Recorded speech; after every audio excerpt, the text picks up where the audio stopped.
Hello, my name is Kayleen Reusser. Welcome to another episode in my series of stories that I'm reading to you from my 4 volumes of World War II Legacies books.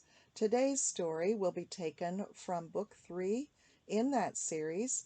It's called We Gave Our Best, American World War II Veterans Tell Their Stories.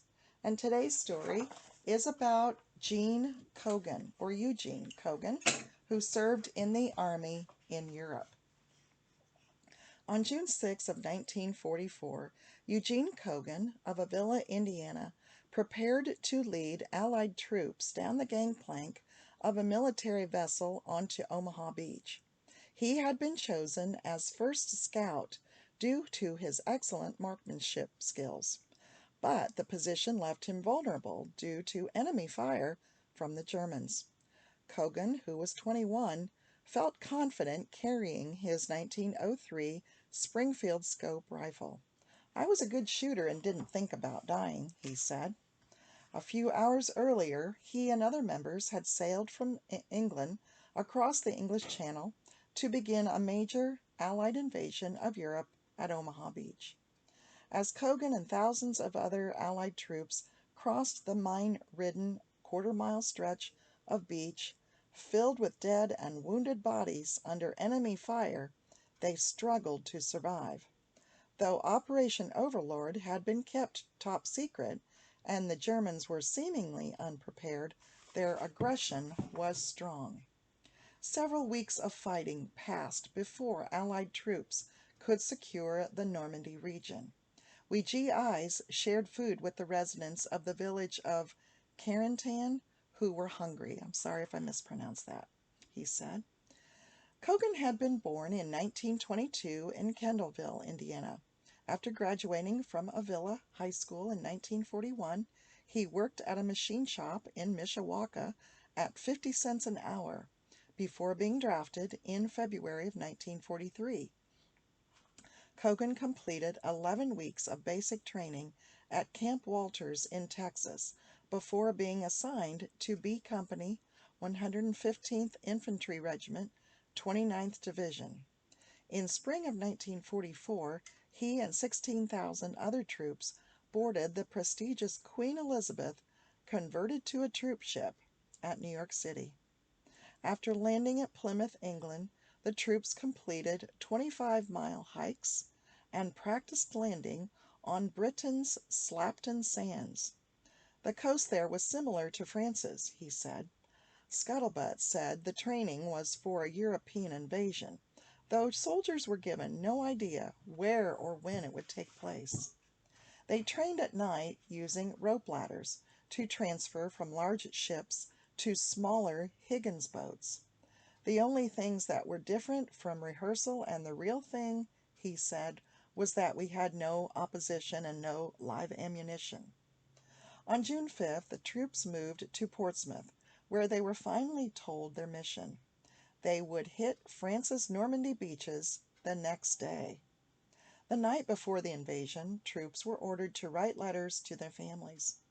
None, including Cogan's wife Joanne, whom he had married in 1943, would suspect anything about the assault from the missives.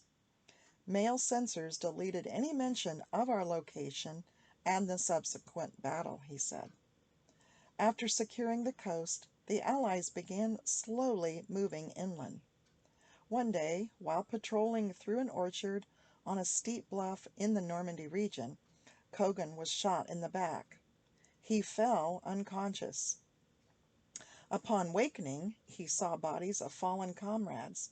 He tried crawling to find an aid station, but another German sniper shell nailed him, with a second shot this time in the leg. Cogan rolled back down the hill, again unaware of the fighting around him. Later, he had no way of knowing how long, Cogan was jerked awake.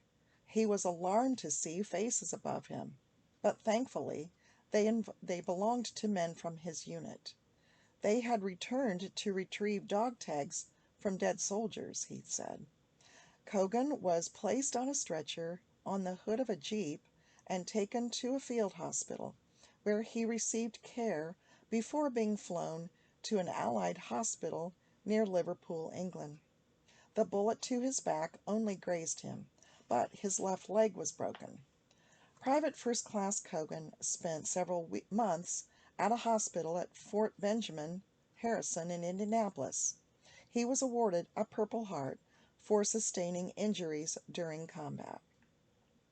Cogan became a history and speech teacher and later principal of schools in Blackford and Noble counties.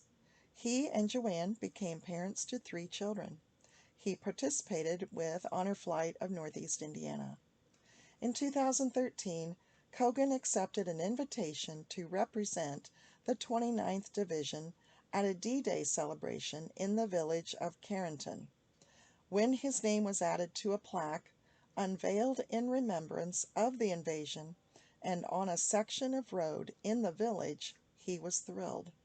He penned a poem about his experiences in World War II, and I'll read that poem to you. I stood among the crosses of my buddies from Company B. Their crosses glistened in the Normandy sun. What a beautiful sight to see. For just a moment my buddies were standing, each by his cross, in battle dress. Silently they pass in review. I saluted them as they returned to rest. 70 years have passed since we landed in Normandy. Many times I have wondered, why did they and not me? I have no answer to the question, but a little bit of me rests with my buddies in a place in Normandy. I'm a better person for having served. Again, that is my story about Eugene Cogan, who served at Normandy with the D-Day invasion. It's taken from Book 3 in my World War II Legacies series. We gave our best. World War II veterans tell their stories. I hope that you enjoyed listening. Thank you for that. I hope that you will subscribe to the channel and tell more people about it. Thanks to all the veterans watching. We would not be free without you. And I'll see you next week with another exciting story.